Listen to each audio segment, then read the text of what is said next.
What up, everyone? Welcome back to the G-Lew Show. I am G-Lew, a.k.a. G-Lew.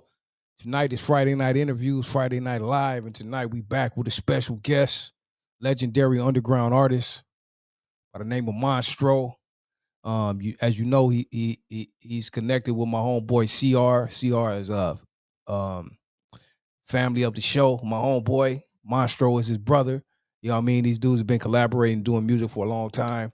Tonight we got Monstroe one-on-one to talk about his legacy, his journey, you know what I mean, doing hip-hop, graffiti, all the things that he loves to do. He just loves authentic hip-hop. So he's going to be here tonight to share his story. So tune in. It's the G-Lew Show, Friday Night Interviews, produced by DD Hairston and the G-Lew Show. I am G-Lew. Let's get this shit cracking, man.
Monstroe,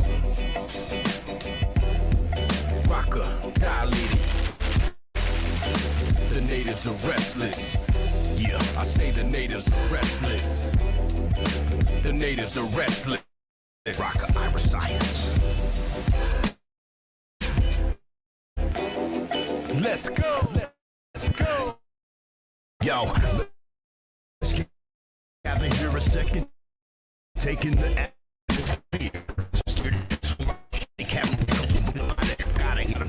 And like Vladimir in here, if you look so eat the beer to here. Both you wrote the book, how does that work? Are you a factor when there's gaps in your chapters? Let's cancel the chatter off the grid, damage your scanner, shed some light in this tavern and hold this mic just like a lantern. I don't settle for the standard or nestle in the pasture, turn a happy camper into a snack for a pack of panthers. My pops would often reminisce on the mothership landing and then become saddened at how the brothers disbanded over money mismanaged and traditions abandoned, which made the natives restless shit. The dynamic pieces come alive. You can see the nation on track. Rare earth magnets attract. Aerosolic, acrobatic, black magic. In fact, check the black book, biblical verses. I'm back at it. Born in June, born again when I first saw soon. Legit. Scriptures in that street calligraphy like Chaz. Found rap 1580 K-Day, the soundtrack. Yep. So I rhyme picture sharp, write them with an exacto, vibrant and crystal clear, or Futura abstract flow. Jungle green metaphors, icy grape similes. Watching for enemies and 5'9" for penalties. Rhymes pure energy, represent the culture infinitely. Spit motion pictures and documentaries. Yeah. Rest in peace to search, sleeves, rate, price, and test. The angels have blessed this, but natives are getting restless. Writing my name and graffiti on the wall. Writing my name and graffiti on the wall. And graffiti on the wall. I like that. Just writing my name and graffiti on the wall. And graffiti on the wall. Yo, this play X1, NTS, UTI, just tapping in with you. What up, Stro? It's Skill Rock. We're over here piecing at the tracks. Come on through, homeboy. We got a spot for you. Yo, Stro, Rocker, this is Hex, bro. We got a dope spot for a burner right under the 4th Street Bridge. Hit me up. We'll link up later. Peace. X1. The man, the myth. Mozart 1, KCC, K-Tubbs. RGD Killer, UTI. You know what it is. Western Ave. Yo, what up? This is King Create, representing Los Angeles grad community, representing West Coast artists, rocking the nation, Last to Survive, Soul Team, and the Magnificent Team. Yo, that's the business. This March 7th, LTS, Soul Kings, DEF, RTN crew, Los Angeles. Yo, checking in. Castro 1. Checking in on this South Central LA card. 38 years of graffiti. CMA, RTDK, CCA, SK, TDF.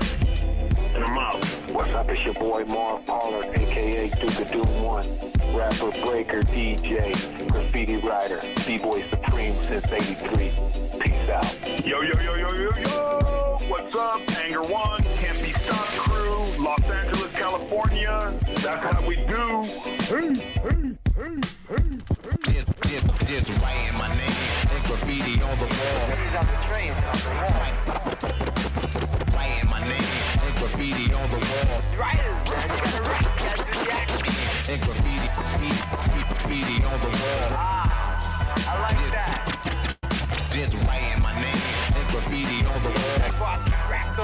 And graffiti on the wall. Yo, what's up? It's your boy, Gasoline, MTA, West Coast artist, under the influence. Ask about me. Graffiti Pigs. This is legendary Ink 1. You know I'm over here painting, representing for some of LA's finest and tightest graffiti writers, the Rockin' the Nation graffiti crew. Old school CCA, CMA, KWS alumni. Also representing for that East Coast TNT crew. Yes, sir. Project Globe in the house. Hey, yo, what up, everyone? It's your homie G-Lew, and we are back. It is Friday Night Live interviews, and we are back for another one. What up, everyone? Shout out to my producer, DD Hairston, making this happen. Shout out to my brother, Mr. CR. Shout out to everyone in the chat tonight. I see everyone. Much love. Happy Friday, y'all. We made it through another week. We are here. God is good. God is the greatest. And check this out, man. Tonight, we got a special one for you all tonight. We're going to get into some good hip-hop, like graffiti, you know, shit that I like and, you know, I love to talk about. So without any further ado, we got my special guest. You know what I mean? He is here, Mr. Monstroe. What up, homeboy? How you doing tonight, brother? What up? You hear me? Yes, sir. Hold on. Let me make sure we got all this. Likewise, go on. Okay, we should be good now. What's up, homie? Give me 1 second there, Lou. Okay, for sure. All right, yeah, I'm with you. What's happening with it? Okay, there we go. There we go, my boy. Mr. Monstroe is in the building, y'all. Sure. What's going on with you tonight, homie? I'm good. How about yourself?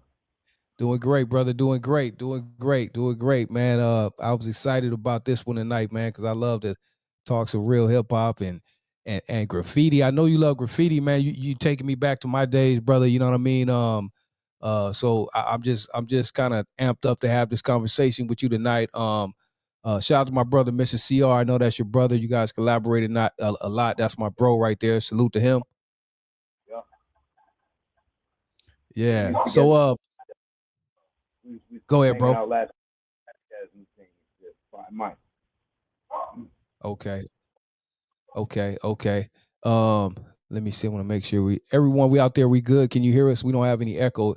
Everyone put let me know if our sound is good. Want to make sure you can hear the homie.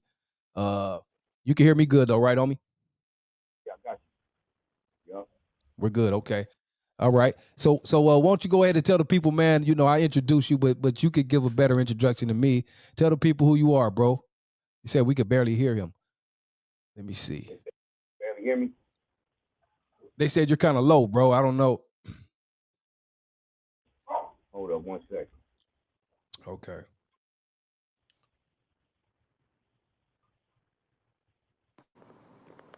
How about now? Oh yeah, that's way better. That's way Yeah, better. yeah. I was Every trying to do some shit. I was trying to get fancy with the speaker and all that. oh no, that's way better. I can hear you way better, so I know they can. Yeah. Okay, motherfucking dogs. It's Uh, all up. the MC name is Monstroe. The graffiti handle is Stro1. I'm out of Lamert Park, Vernon Avenue, Crenshaw District. You know what I'm saying? Right, Hmm. right. Hey, and Monstroe, man, this our first time collaborating, but even through CR, but other stuff, I've been following you, man. For a long time, checking you out. I've seen you like on my homie Kev Max show and a lot of different other things. You've done. In the past. So I've been following you. And another thing, I just like even on that track I played, like a lot of I don't know if people noticed it, but there was a lot of people on that song called giving you shout outs and a lot of influential people on there. Like one of the dudes I heard, I told Kev Mack this one time, but the homie Mark Seven, Oh um, yeah, Mark like Mark 7 had Kev Mack on the wall, on the yeah, Crenshaw wall that's crazy. And I years was ago. telling Kev, but Kev don't know, like Mark, man, that's my boy. Like, I knew Mark, man, like back in the day. Mark probably don't even know because I've lost contact with the homie. I just seen him over passing now when he's doing stuff. I seen him on Kev's show a while back, but Mark was my boy, man. I used to work with Mark, man. I don't even know where Mark is. Are you still in contact with Mark? How is the homie? Yeah, well for that we just did a video for that song. He showed up for the video shoot. That's the RTN homie, me and him create Inc., rocking the nation crew. A Right. black based graffiti crew out of South Central Los Angeles. So I've been knowing Mark 7 for some years, man, and he's like a walking encyclopedia, man. He could fact check Yes. some shit like off the top of his head. Right. He's solidified and shit. Right, right, and that's what I'm saying. I know Mark, man. Like this is a trip, but Mark probably when he hears this, he'll know. But I used to work with Mark back when this how far I'm going back because some people don't even know this, but like back when they had the Fedco, I know it's like a Target now right there on La Cienega and I think it's Obama now, but it was Right. La Cienega and Yeah. the fuck was that? You know what I'm talking about? When I used to work with Yeah, Mark at yeah, that the Fed code the right there. Fed. Yeah. I You know the remember that back Fedco in the right day. there. Yeah. Hmm. Me and Mark used to work there, man, like in 95, 96, 95, right? The only And thing that over was there still now is that numero uno pizza. That's the only thing still over there. Uno Pizza right Yeah. across the street for sure. That's the only thing. And that Carl's Jr. used to be there still. I think it was over there.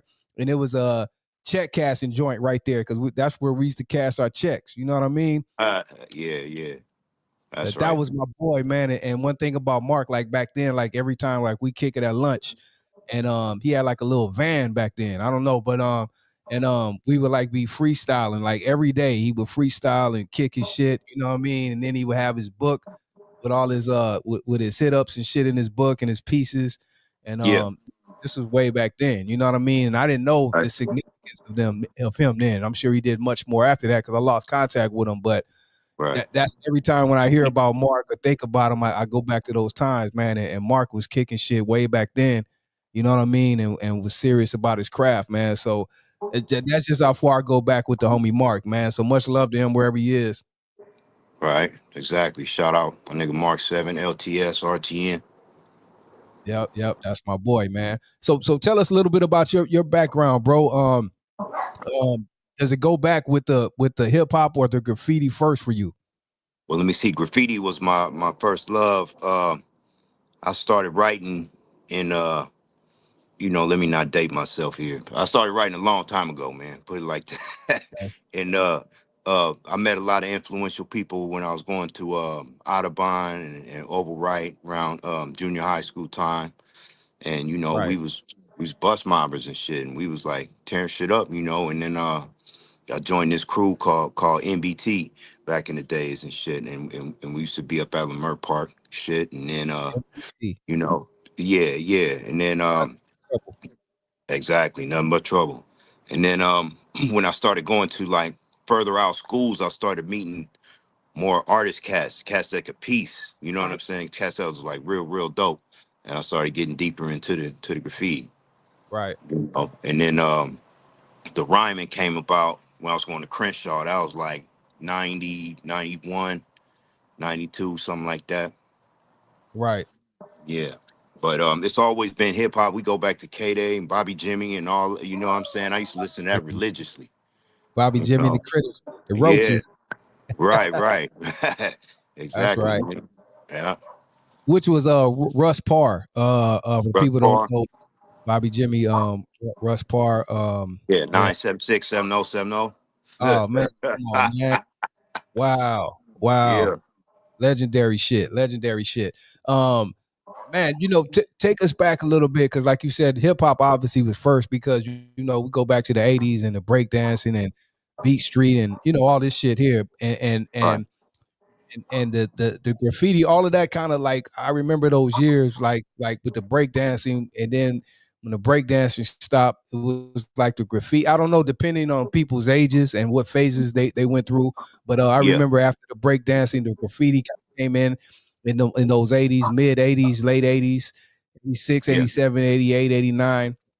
Yeah. 90 on to whatever, because you know how the stages with their graffiti, they got it to the crews, and if you left the crew, you got in the gang or whatever, how it went, you know what I Yeah. mean? But those were What the the gang levels and the aspect, stages of that. How the serious? gang the gang aspect was always there. Like, you know what I'm saying? You got cats that was writers and they was already pushing sets before they started writing, you know what I'm saying? You know, it's LA and shit, so you're gonna fall up under some car out here and Right, shit.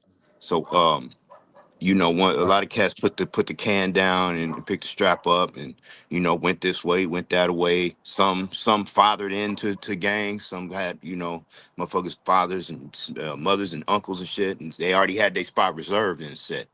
You know what I'm saying? So right, it all coincides. That's why I'm saying, like, out here you really got to know your branches, man. You got to know like what came from what. You got to learn how to read walls and shit, read territories where you at. You got, it's like a certain way you got to move out here and shit. You feel right, me? right, right, Yeah. right. Exactly. I don't know if that answered your How was question. I kind of took you. no, it did, and I want you to do that, bro. I'm gonna let you cook. I don't even really want to overtalk you because I want you to cook tonight because you got the history and you know a lot. I'm just inserting things, I know because we're kind of around the same, you know what I mean? And Yeah. so I'm inserting things I know because that's my era too, you know what I mean? But I know you go way Right. deeper than me in some of these aspects, especially with the graffiti. Um, how like you said, because some cats what were it was phases for them, you know what I mean, the graffiti and all that, and then they just maybe went straight to the gang shit or just moved on. Some people it was serious, you know what I mean, Yeah. where they kept the graffiti and that was their passion. Obviously that was it for you. So how was it that the graffiti was that much that passionate for you to where is that okay, this is what I do and what I want to do over the gang shit and over anything else? Yeah. Uh, well, see, the thing about it, man, is like artist is really gonna stand out. Whoever was really about it stood out, because there was a lot of ruckus around it. We was from graffiti crews that had beef with other crews, Right, so motherfuckers were still getting in wrecks and shit. But right, I remember my the only cat I really call I'd say big homie, my nigga Rain One, rest in peace. He was from NBT and he transitioned to the 40s. But he right, was actually he actually had dope peace books and shit and was actually like really about it. You know what I'm saying? So that played a big influential part on me. My brother Create, Mark 7 as well. You know what I'm right, saying? When you drive up and down Slauson, that's where all the graffiti would really take place. You see who up on the wall. It's always like a new piece or something. right, You just really got to be tapped into the territories to like really, uh, you know, be a part of that cloth like that. You right, know? right. Yeah, it was what you call it, like a subculture, I say. Right, You right, know, and, but at and the same time, it all coincides though. right, and take us back a bit too, because again, once you start, because like I said, graffiti, which is an element of the hip. See, all of this coincides with the hip hop because if you go back for people who know hip hop and love hip hop and know what it's about the elements, and that graffiti was part of the one of the elements and a big part of the elements Exactly. early on. You know what I mean? Was graffiti. and a lot of people know that, you know, hip hop and all that started in the East, Right. and West Coast really was always somewhat from the beginning. You know, hip hop even went on through the '90s until we had the big explosion of the West, where we demanded the respect. But even then, people don't know that the graffiti part too was a big part of the West Coast and East Coast. Like, I don't think if they knew that was going on here as well. You know what I mean? And how big Yeah. that was. And to Yeah. me, even though the East Coast was the mecca, even for the breaking, the rapping, the graffiti, but I think cats on the West Coast was different with their shit. Even the pieces. If you look at the pieces and stuff, how cats in LA did their shit opposed to the East Coast. I mean, I personally think shit was harder, and no disrespect, because it was some hard East Coast cats, but the shit dudes was doing out here was Well, different. shit, man. I mean, honestly, on the real, like some of the dopest writing is gang writing. I Yeah, didn't see some real dope fucking like scripts and shit. You know what I'm saying? The East Coast didn't really had that sauce about them and they did shit. not. You know, They did not. so it kind of like I would say accented our shit. You know what I'm saying? Because it's a different cloth that really can't be duplicated and shit. You know, and Right, I mean, I will say this though, like Cool Herc, the grandfather of hip hop, he was a graffiti writer first before he was a DJ and shit. You know what I'm right, saying? right, So graffiti really has deep ties that I would say transcends hip hop, although it is an element of hip hop. But graffiti can be taken back to like hieroglyphics and just visual communication. Period. right, Yeah. right. Hey, would you say, even for you, did you get any? I mean, we, like, again, we got to give respect to the East, right? The Mecca, right? But Yeah. were you looking, even in your graffiti early on? Were you looking at stuff on the East Coast, or was it always stuff out here on the West that you patterned and looked after? Or did you ever say, "Oh, that shit on the East is tight," or Yeah, I whatever? definitely How did. They had a book called Spray Can Art that came out in the '80s, and okay, like us as junior high school kids, we just book circulate around the school and shit, and it was like real dope shit. You know what I'm saying? That was right, all mostly on the East Coast, and then I would pick up little glimpses of it through I would say Beat Street, because Beat Street was right. a little bit more grittier than breaking. Breaking Oh was yeah, more like a classical Hollywood. dance type, a musical Yeah, dance. But B Street right, was like from the curb. It felt like, you feel me. So right, I would pick up little glimpses from movies and videos and stuff. But it's right, all West though. You know what I'm saying? We had the Crenshaw Wall that's still rocking, and then we had Slauson, and then uh, we had the, like I say, the gang scripts. You know what I'm saying? All right, kind of streets you roll up and down, you see hit ups, they would call them. You know what I'm saying? When right, fools do the big fingers and stuff, all that shit is relevant. All right. that is relevant. Hey, I had a question. I think I asked someone this before too, on here. But Hmm. why do you think that, like you said, even when it came to like movies and shit, uh, New York had like the more grittier, like the Beat Streets and the Wild Styles, but mainly like Beat Street, because we had breaking and it was kind of totally different. Even though breaking was hard because of turbo and shit, but Really, more it, so because of Turbo. Yeah, turbo, yeah. yeah, yeah. Keep it We'll real. say that. But but why is that you think that New York still had the grittier raw shit, but we're in Hollywood where they really make the movies, but it seems like Hollywood, even past breaking, when it went to colors and all, colors is iconic, but when it came to other movies, it's like Hollywood could never get it right when they were right here in the backyard of it all. And all this shit was going on here, the raw shit, but when it came to Hollywood and them projecting it in the movies, it's like they never could get it right, and all the movies seemed Hollywoodish and not correct. You know what I mean? All the way, Right. it was still Well, here. in my opinion, man, colors, they captured that shit well. You Yeah, know yeah, what I'm yeah. saying? Those was like real gangsters and shit in that movie and shit. And and then we went on to the like the Boys in the Hood, which was more actorish, Right, and Menace to Society. That was it kind of captured, but it was still actorish. You know what I'm saying? They had eight up in there, and they right, had some other reputables up in there and stuff. But this is L.A., man. We gonna have to feed the machine at some point. We're gonna have to adhere to stereotypes and shit, and the whole politics of the quote unquote movie industry and shit. right, You right, know. right, right, right. Yeah, I just always kind of wonder why we couldn't, because like I'm not saying I'm just saying it seems like Hollywood per se, and I guess that's just Hollywood. But we had it all right here, all the raw shit, like everything, because you get it when you see documentaries and you get the realness and like you said, by the time they got the Boys in the Hood and Menace, they were getting to it. You know what I mean? But Yeah, like you said, Colors. I didn't mean to take from Color because that's one of my favorite movies, and they did capture all that shit, and that's iconic movie that got everyone in the country pretty yeah, much turned out. So I'm yeah. not taking it away because that's one of my favorite movies, Shit, right? colors, But man. That shit was impactful as hell. I remember niggas we went to the Baldwin Hills Theater to see Colors. Man, that shit was bang the fuck out. That shit was yeah, super like impactful and shit. Everybody was on Colors when that shit came out, man. right, right.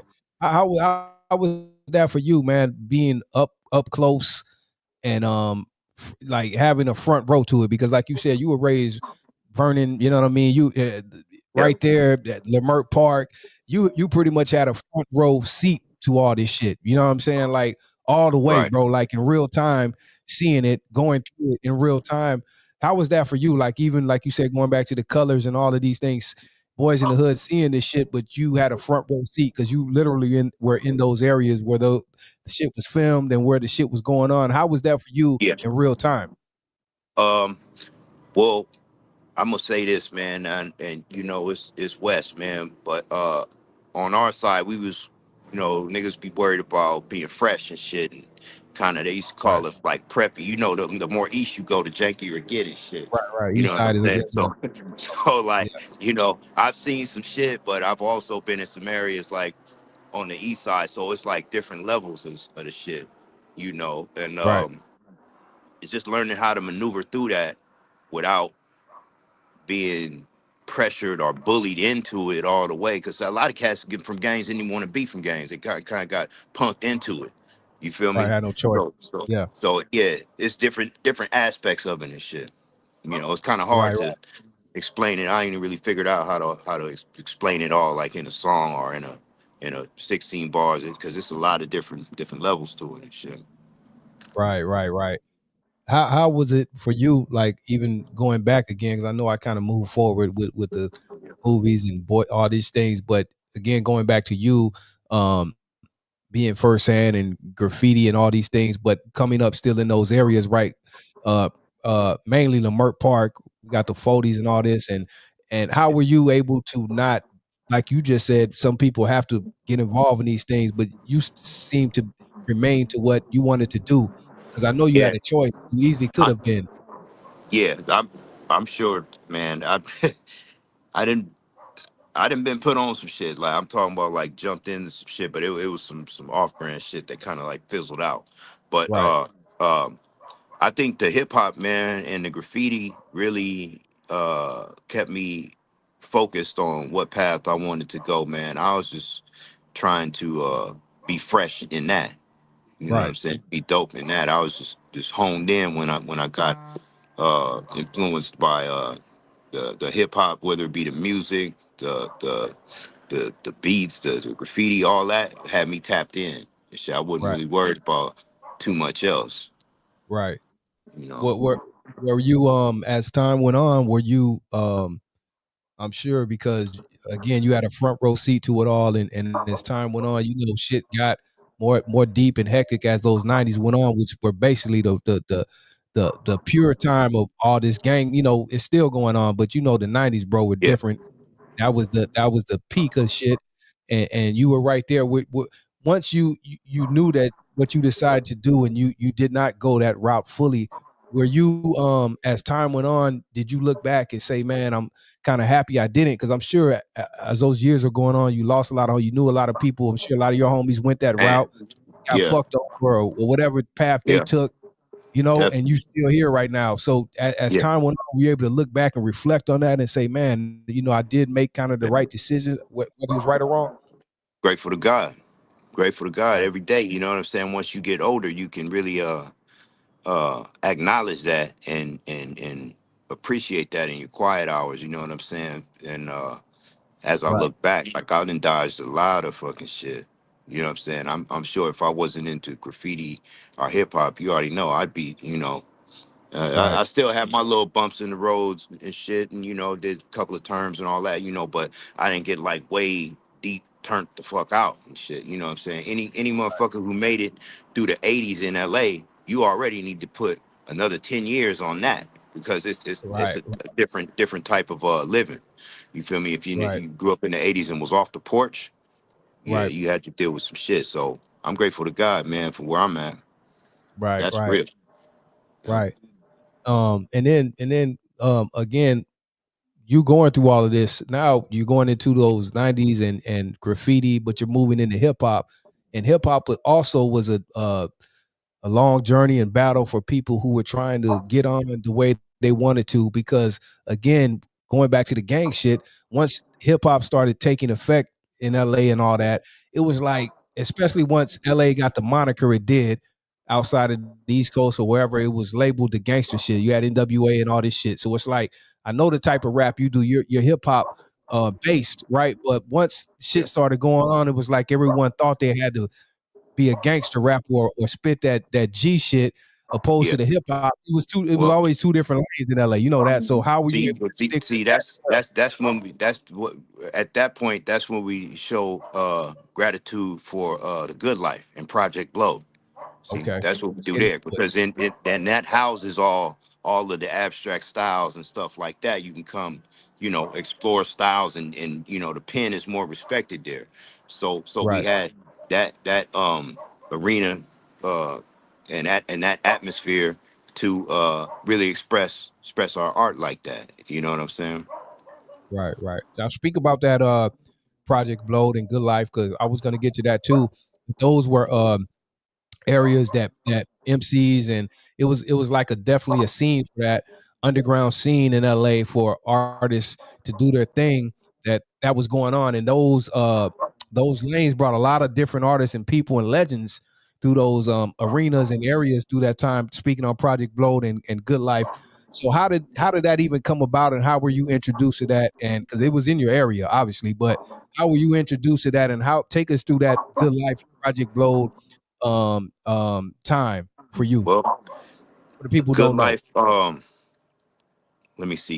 You had to be like somewhat tapped into the frequency to even get the information that it was going on, right? So Okay. it was at this health food store on Exposition in Crenshaw every Thursday night, and I wasn't there from the inception of it, but I was there, and went religiously, and they had a Right. no cursing rule and stuff, and Cass was like really serious about they rhyming. Shout out Freestyle Fellowship. You know what I'm saying?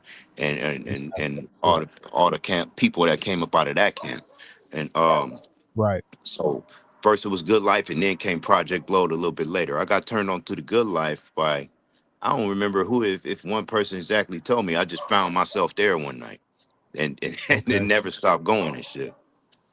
That Wow. was like 94, something like that. Right. Right. Yeah. Right. Right. And speak a little bit about that, maybe to people, because people don't know too. Not only were local cats there, but you had um a lot of cats that got their start there, or who later became big, you know what I mean, in their own right. Um Right. talk talk about that too. Like, not only, like you said, I'm sure you were able to be there, but eventually got to perform. But how was that even to be in that circuit, to not only be a fly on the wall, but to now be able to perform or get in that circle, to be able to, network with people and some of the people that used to come through there? Because I heard it was some legendary people coming through there. Yeah, definitely. I guess we can go with Skilo first. Uh, Kilo. he had a mainstream single that did very well. He's tried and true good lifer. And then we had Ahmad and Fourth Street Joneses, and Hey, hey, he had a pretty mainstream song back in the days. back in the day. That was actually the name of the song, and it was back in the days. Hey, But not to cut you off, but let me it's ask you all this. good. Always back in the day, and then later, I used to wonder, because Skilo and Ahmad both had big singles. Skilo really went really mainstream. He was on MTV every fucking day. Let's keep it real. right? But I used to be like, later in life, I was like, they sound so alike. I was like, they were two different people though. So tell us what was the connection with them two, and why did they sound such alike, but they were also so different as well? And then a little bit, one more thing on Skee-Lo, because some people may not give him his props, and if you look at him now and go back, because the single was so mainstream, you would just think maybe he was a commercial young MC type dude. But like you said, he goes back to those days, and he was a real spitter and really about his craft, but may not get that respect because his song was so mainstream. So can you break that down a little bit? In regards to how their styles complement one another, Yeah, I really yeah. never First, that's knew just for them. me. Yeah, I really never knew them on like a personal level like that. You know what I'm saying? Like I couldn't tell you what area they out of. I know they from LA or from somewhere around LA, but Oh, okay. it's a trip because with the Good Life, you know, you have motherfuckers that rap and you couldn't tell if they was from LA or not because their style was so like abstract and shit. You know what I'm saying? But Right, yeah, everybody there was really about they craft up in there, and you know, it was all under the W, all under the West. You know what I'm right, saying? right. Hey, was it a trip for you going back to Skee-Lo and Ahmad to see them? I don't even know how they took off or how they got their break, but seeing them in that area and then seeing them on MTV and big fucking singles later, was that a trip for you, or did you already kind of see It it like was. the people? It made me feel like shit. I'm mingling in the right circles. Right, right, Like right, I just seen this motherfucker the other night, and here he is on MTV and shit. I'm like, damn, a motherfucker might be in the right rooms. You right, know? right, right, Yeah. It just gives you more confidence on your individuality. You feel me? right, To experience something like that, like the Thursday nights, all them battles and different artists and stuff. It gives you when you go back to the regular day walker world and shit, you kind of got like more. You feel a part of something. You know what I'm saying? It gets you more into your individuality and shit. right, right. Right, dope, dope. And speaking on Skee-Lo and all these people there, and then like again, that whole thing was like straight hip hop, and people wanted to connect and keep those hip hop uh roots, right? But again, we're talking about LA and West Coast. It seems like what everyone else was so stuck on West Coast artists still wanted to be gangsters though, and wanted to spit that type of shit. Were you ever Yeah. like did feel like, man, okay, even everyone in those circles, because Skee-Lo and probably Ahmad, they made it big, Freestyle Fellowship, but a lot of people maybe didn't, you know what I mean? And the shit that was Right. popping in, especially started blowing up more and more, was the G shit, right? So did you ever Yeah. feel like, man, I want to, like, I don't know, you know what I mean? What's going on? Do people respect us out here for keeping it hip hop, or do they just want us to kick this shit? And were you ever feeling like I got to do this, or how did you feel about all that? Like, Well, let me see. You know, I had that's home. Above the Law, NWA, DOC. You know that's right, home. That's where I straight up grew up. That was what was in my Walkman in seventh grade. And shit every right, day. You know what I'm right, saying? Along with the East Coast shit too, EPMD and stuff like that. But right, so I mean, I didn't really understand the concept as I do now. It was like it had a certain element of we need to feed the machine, and you know this gangster rap shit is what's blowing up. So if you ain't feeding that machine, then you're not gonna get the proper recognition. right, Feel me? Everybody can't be a star and shit. You know what I'm saying? But it's a whole lot of dope shit on the underground. A whole lot of motherfuckers that got super potential. But it's certain. It's you got to fit a certain criteria though. From right, what I right, understand. From what I right. understand. And I'm glad you said that, because see, and that's why I'm asking you this too, because being that you were in this shit fully and front row, and you grew up in these areas, you knew that. I asked you that too because I know someone like you knows that, hey, even though this is what's going on in the majority of the popularity, outside looking in, this is what they expect us to be, or maybe this is what I got to do to pop. But you know that, you like you said, it has to be a criteria. Everyone can't spit it if you're not already a G and from somewhere, or doing that, you can't come out and okay, this is what I'm a rap about and be spitting this shit, and that ain't, you know what I mean? Especially if Yeah. you're in that. If someone They ain't just gonna say you sound like you from the East Coast. That's all they right, gonna say. right, If it's a word or you using too many words that a motherfucker can't really digest, then they just gonna say like, "Oh, you on that East Coast shit." But right, once you grow as an artist and you can respect how people digest music and you approach songs differently and stuff like that. See, that's a whole nother aspect that a lot of MCs really don't they don't acknowledge that. You know what I'm saying? How people digest music and what words land differently, how to impact and shit right, like that. Hooks, underdub, overdubs, and all kind of shit that it goes into making a song. You know what I'm right, saying? Because you motherfuckers out here rapping for other rappers, as the homie CR would say. You know what I'm right, saying? You can't really take nut. Don't be so quick to take nothing away from a motherfucker who's on some mainstream shit because you don't know his secret stash shit he got back here. right, You see, he's trying to make a living and trying to push his brand and stuff. So us on the outside as MCs, we automatically think we better than them or something, or like just because we see only one side of it. You right, feel me? So right. you have to grow to understand that though. Right, right. Wow, yeah, that's deep. That's deep. And too, like what I was saying too, like you can't too. What I'm trying to say too, people, even though you can't just come out and rap and say, okay, now I want to rap some gangster shit, and you ain't no gangster or you ain't front, like you know what I mean. Oh People, man, if you around it, it'll come look on good now. to other people, but your On the homie, real. but Yeah, you that's real. can't do that, bro. Cause I always say, man, like didn't nobody we didn't really know that MC Ren was from Kelly Park back then because they didn't put it out there on the line Right, like that. That's right, a whole nother lifestyle that it's really not to be glamorized like that. You know what right, I'm saying? It's really motherfuckers growing up in the conditions that they are as bestowed upon them and they trying to survive. And that story really doesn't play into like Hollywood and rap star shit. You right, feel me? So nowadays you don't know who did what, who from where, and it'll be it's all kind of cut out there and shit. right, You right, know. right, So right. That's a fact. And I'm glad you said that because really, if you go back, I think that's when still even the gangster shit was pure because it wasn't about pushing no neighborhood or none of that. It was pure rap and hip hop with a gangster with an edge. That's why the first NWA album to me was so hard. You know what I mean? Opposed to the next one, even though that shit was the sound because Dre advanced with his sound, but that first NWA record was really hip hop shit, just with a street edge. You mhm. feel me?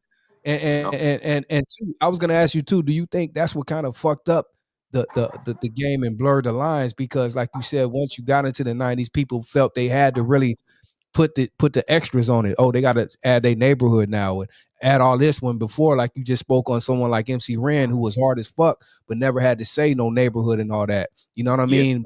yeah. Later, people felt they had to do that, and that kind of blurred the lines with this West Coast hip hop shit. You know? Yeah, I just think motherfuckers see that shit trending and then just lean all into it and shit. You Right, know what I'm saying? And put two on the ten and shit. And right, yeah, pretty much. I mean, cause like when back then, some of the dopest pop lockers was gangbangers. right, right. Niggas could People pop didn't know. hard as hell. You know what I'm Right. saying? And own hip hop shit. You know what Mhm. I'm saying? And they had that as an escape from Right, the negativity that was going on. Now it is a culture. It is all the hood shit and all. It is a culture. Although there is some negative aspects about it. If we could alleviate them and identify them negative aspects and just unite on the fact that it's soil wherever you at is just soil, then right. we'd be more powerful than we seem. Hey man, I totally agree because again, shit goes full circle because even let me fast forward just real quick to bring it back. Speaking on just what you said, someone like the late great Nip who we lost, right? If you go back to when Nip man was first coming out, he was hard. He was kicking all his G shit 60s, this and that and that and that, and everyone loved him still. He was hard, but once he evolved right, and came full circle. He didn't have to do that anymore. He was respected even more, and he grew more, and didn't have to do all that. Right, Unfortunately, right. it got took out. But I'm sure Now, he realized that and didn't have to do that anymore, and that's when he grew. yeah, and Res- Respect. shout out that marathon continues. You know what I'm saying? I didn't really have to be behind getting to his music. Just the fact that he's out the district. Period. Right, You already had me tapped in from there. But right. his pen was beyond dope and whack, if that makes sense. He was just spitting like life bars and shit. Yeah, So he yeah, can already see. I know he can hang as an MC. You know what I'm saying? He don't really need yeah. to even push the gang shit. You know what I'm saying? Just the shit Right. he talking about is like life type lessons and shit. I You know what I agree. mean? I agree. Rare And breed. Rare Nip, but breed. Nip was yeah, rare breed, and that's the thing that made Nip so great because Nip had a lot of different levels, but Nip was cool. I heard some shit, I don't know, unreleased, just different shit because all this shit wasn't out there. But Nip really could spit. I think Nip was I probably trying Yeah. to find himself so much where he went to different levels. But I heard some shit with Nip. Nip really did. He had a pen on him, and I was seeing some early Definitely. shit when he first started, even before he was banged out. He was on some hip hop, real Yeah, shit. I heard So one. I heard a song from him. I don't know if it's a B side or something. It's called Choices or something like that. Or uh man, he really barred out on that shit. It was with some other producer, but it was called right, Choices, some shit like that, man. And that really, I was like, ooh, that yeah, he know what he doing. He know what he yeah, doing. yeah. It's cold, Yeah, I'm man, behind. and yeah, Nip was cold, man. But again, I kind of move forward. Let me bring it back. But even with you, brother, it's like how were you? Even now we're in 2025 and you seem like you're still deeply rooted in what you kind of started with, truly hip hop shit. You and CR as well. Shout out to my brother CR, are Yep, still yep. deep rooted in your hip hop roots, and that's the music you guys are even pushing today. Like when I hear you guys, the songs and the music, I feel like I'm going back again to the 80s, bro, and 90s with this shit. How were you able to keep it on that level, like where you guys don't like I'm sure you could do a million different things, you can go this way or that way, but you Yeah. keep it with what you guys want to keep it with, that hip hop rooted LA shit, like I don't know, can you explain? Well, um I mean, the homie he's a workhorse, man. He stay putting out shit, and he writes shit right in the moment. You know what I'm saying? He right, real MC, and the thing about me and CR was we both big EPMD fans. You know what I'm right, saying? So his hip hop resume kind of matched with mine, and then when we come together and make some shit, it just flow and come out like that. You know what I'm saying? right. How were you and CR able to connect? Because you guys kind of come from different. I know Uh, he goes back to the good life and all that too, but yeah. I'm sure you guys met on a different. How Well, were you I guys? met I met CR over in my area. He was living on Lamert. Like he originally out the east side, but when he Right, started, yeah, we moved over to Lamert Park. That's when I started like crossing paths with him and shit. And then I ran into him and we was locked up a couple of times. I ran into him and shit. And you know, I know right. know his brother too. You know, Okay. And yeah. shout They out had to had that CR crew called Eastside Bastards. We was on Eastside. that back in the day. We had they tape when they was up under the good life. Right. And shout out to my brother CR because I tell him too, man. I'm very proud of him. Because CR got a cold story too, man, and the Uh, people kind of know he him. went through the ill shit, homie. The Yeah, rid yeah, like that he east went through side shit. some real shit, man, Yeah, and for him to come out of all that, and not only that, I respect the homie just for going at it like 10 toes. Like he didn't give a fuck too. He was like, he stood on what he stood on, went against his whole little area, and his home, his ex homies, whatever they are now. But what CR went up against, that was pretty rough, homie. And for him to still be standing through it all, and now he's evolved and got his career going with this music, man. Because he went through a cold, because I remember when I first got on to CR years ago, when he first got on the scene, when people seen him, he was on some whole other shit, you know what I mean, and yeah, pushing shit. But for him to come out of all that, what he went through, man, I salute CR, man. I'm right. very proud. Likewise. Yeah, yeah. Yeah, yeah. Shout out to CR. Yeah. So too. Also, tell us a little bit about, man, Leimert Park, man. That's a very rich area on the west side of LA, man. Got a lot of rich history. Even to this day, it's still one of the only areas that is still deeply rooted and has a has a rich present, with the culture and all that, man. How was that for you growing up in Leimert Park, bro? Man. Later on in the game, I came to understand the true value of being a native of Leimert Park. Um, I moved over there.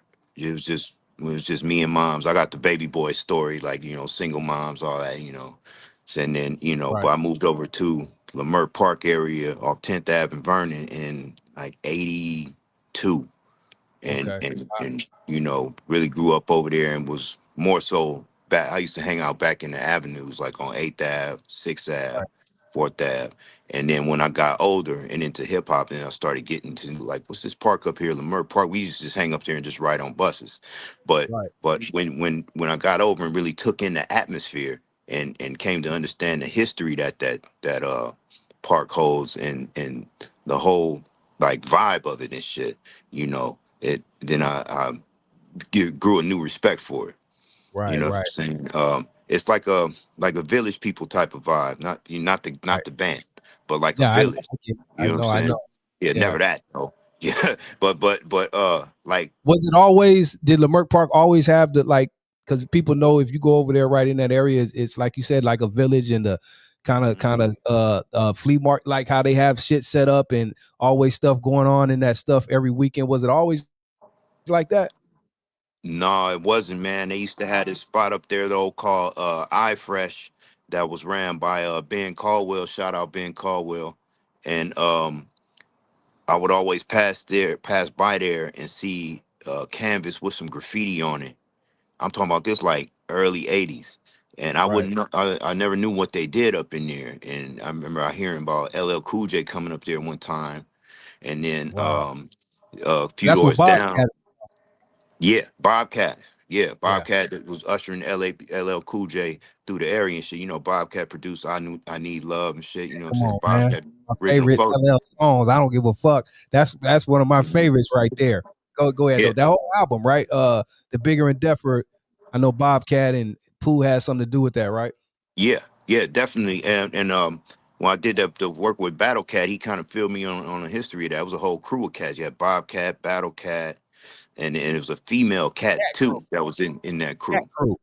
Yeah, yeah. All district though. You know what I'm saying? Bobcat is original 40 hustlers though. You know what I'm saying? Okay. Back in the days and shit. Okay. So all this stuff all this information I picked up over time, I just grew a whole new respect for the area. And I'm proud to be out of there and shit. Right, man. That, yeah, Leimert Park is rich in history. There's so much that people don't know. That's why, again, I'm glad to have you on here, bro, because you're a native of that, and I want to learn more about the history too, and because now when people hear Leimert Park and all that, everything is so glamorized now. So when you hear Right. Leimert Park, or Vernon, you just thinking about the rolling 40s and all of this, stuff was going on now.